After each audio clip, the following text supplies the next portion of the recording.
Hola, mi nombre es Vanessa Morales, soy estudiante de Radiología de la UNAD. Este trabajo es presentado a la docente Marta Patricia Díaz y el día de hoy les voy a hablar sobre lo que son los lípidos. Los lípidos son moléculas orgánicas constituidas principalmente por carbono e hidrógeno. También poseen oxígeno, pero es en cantidades muy pequeñas. Son moléculas hidrofóbicas debido a su estructura y también son ricas en energía debido al número de enlaces entre carbono e hidrógeno. Esta es la estructura química de los lípidos, donde son poco solubles en agua, son solubles en disolventes orgánicos como el cloroformo, éter, alcohol, benceno o acetona. También está compuesto, como le dije anteriormente, de carbono, hidrógeno y oxígeno. Hay unos lípidos que se caracterizan por estar formados de cadenas alifáticas saturadas o insaturadas y otros que están formados por anillos que a veces son rígidos y otras veces son flexibles. La mayoría de los lípidos poseen una parte donde son apolares o hidrofóbicos, es decir, que no interactúan con elementos polares como el agua, pero sí con la gasolina, el éter o el cloroformo. Y en la otra parte son polares o hidrofílicos, es decir, que interactúan con el agua. Los lípidos pueden metabolizarse aeróbicamente. Como bien sabemos, el metabolismo aeróbico es el proceso químico en el que el oxígeno se usa para producir energía. Los lípidos cumplen alrededor de 6 funciones. La función energética depende mucho de los triacilglicerones, ya que su contenido calórico es muy alto, produciendo 10 kilocalorías por gramo. En cuanto a la reserva de agua, la combustión aerobia de los lípidos produce gran cantidad de agua o agua metabólica, como lo es en el caso de los camellos, donde las reservas de grasa se convierten en agua.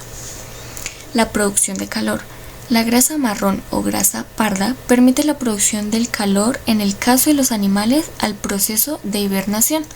Por ejemplo, un oso puede perder un 20% de su masa corporal. La función estructural, en cuanto a los lípidos, forman bicapas lipídicas de las membranas o protegen mecánicamente como el tejido adiposo de pies y manos. Tienen una función biocatalizadora, donde las vitaminas lipídicas, hormonas esteroideas y las prostaglandinas facilitan a las distintas reacciones químicas que se realizan en los seres vivos. Y por último tenemos una función transportadora, donde los ácidos biliares y los proteolípidos, mediante su emulsión, ayudan a la transportación de lípidos desde el intestino hasta su destino. Los lípidos se clasifican en saponificables y no saponificables.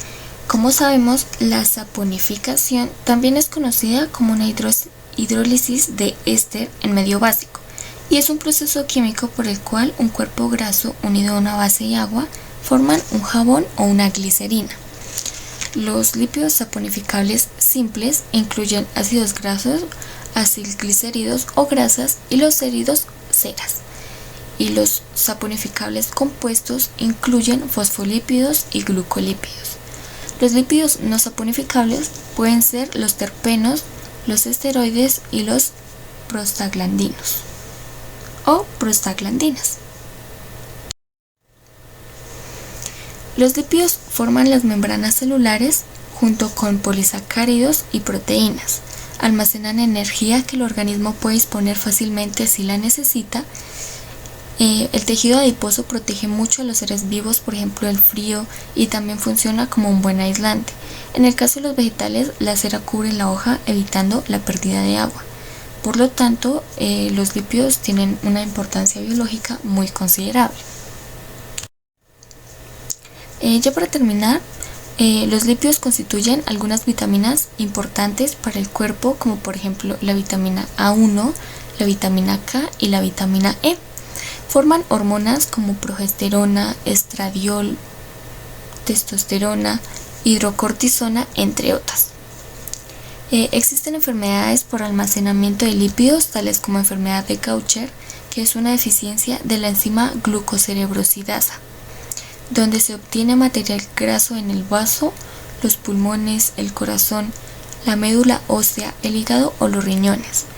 El doctor Luis Bagatoli afirma que un niño recién nacido debe consumir leche materna debido a que ésta tiene omega 3 u omega 6, y estos elementos son necesarios para su desarrollo, o de lo contrario podría padecer de trastornos mentales o de ceguera.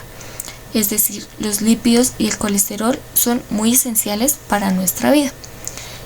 Obviamente es necesario consumir lípidos de forma adecuada si queremos evitar enfermedades muy graves. Muchas gracias, esto fue todo.